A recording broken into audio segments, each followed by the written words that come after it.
berdoa selesai. Baik, sebelum memulai pembelajaran, kita melakukan ice breaking dulu ya. Iya, Bu. Ice breakingnya yaitu tepuk semangat dan bingung. Silakan berdiri semua. Ice breakingnya yaitu tepuk semangat dan bingung. Oke, kita mulai ya. Iya, Bu. 1, 2, 3. Tepuk semangat.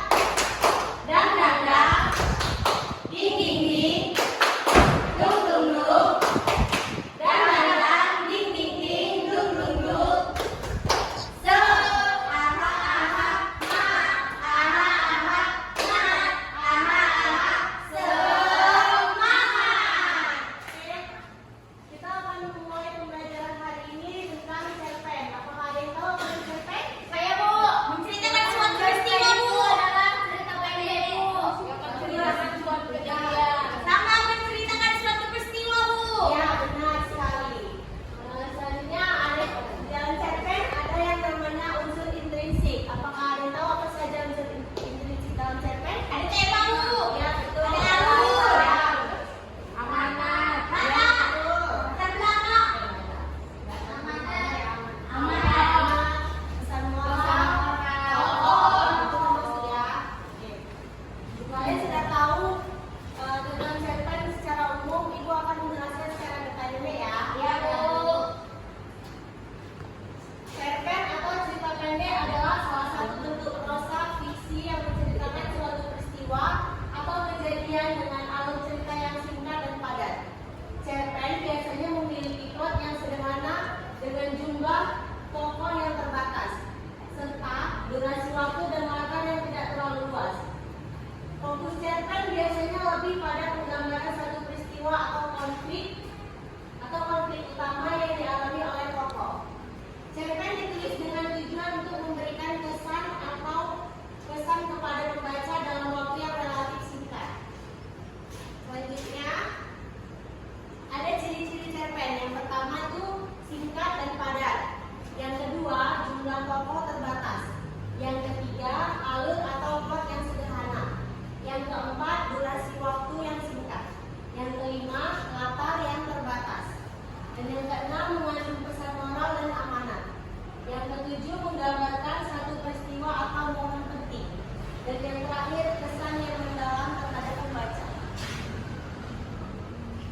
Selanjutnya ada unsur intrinsik dalam cerpen. Unsur intrinsik dalam cerpen adalah unsur yang membangun sebuah cerita dari dalam dan terdapat langsung dalam karya sastra itu sendiri. Unsurnya yang pertama ada tema atau ide pokok yang mendasari sebuah cerita. Yang kedua ada tokoh atau karakter dalam cerita yang menggerakkan alur.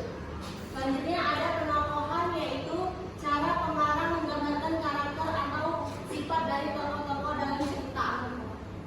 Selanjutnya ada alur, yaitu rangkaian peristiwa yang terjadi dalam cerita.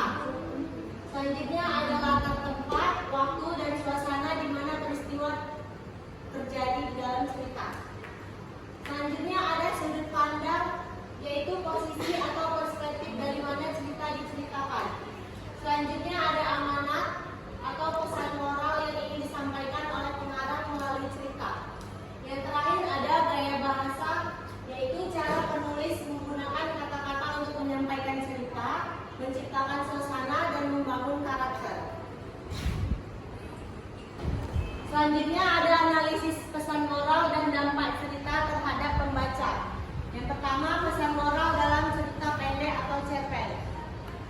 Pesan moral adalah nilai-nilai kehidupan atau pelajaran yang dapat dipetik dari cerita. Pesan ini bisa berupa ajaran tentang bagaimana seharusnya seseorang bertindak, bersikap, atau berpikir dalam situasi tertentu. Untuk melakukan analisis pesan moral, pembaca perlu memahami yang pertama, tindakan atau keputusan tokoh. Yang kedua, hasil atau akibat dari tindakan tersebut. Yang ketiga, interaksi antar tokoh. Yang keempat, tema dan amanat. Dampak cerita terhadap pembaca adalah bagaimana cerita tersebut mempengaruhi emosi, pemikiran, dan perasaan pembaca setelah membaca cerita. Cerpen yang efektif dapat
kalian tuliskan apa yang sudah kalian ketahui dari cerita tersebut.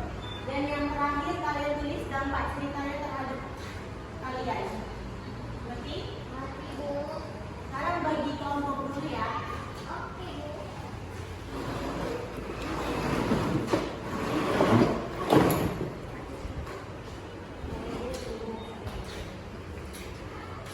Mana yang mau jadi kelompok satu? Sini, Bu.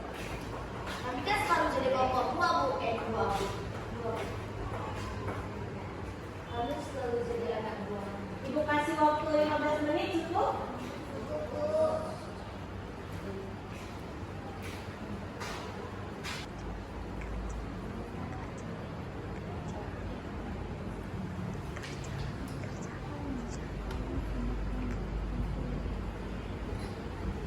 Nanti setelah kalian selesai mengerjakannya, tolong dipresentasikan untuk masing-masing kelompok ya.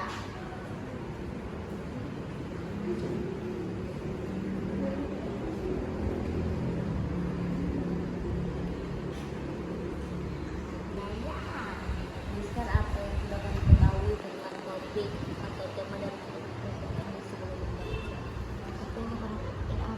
Apa itu? Buaya sering menyerang babi kancil.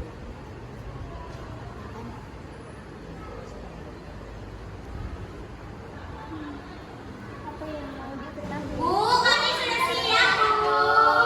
Oke, kalau sudah selesai, silakan presentasi bagi kelompok yang sudah selesai. Kelompok 1 aja, Bu, presentasi, Bu.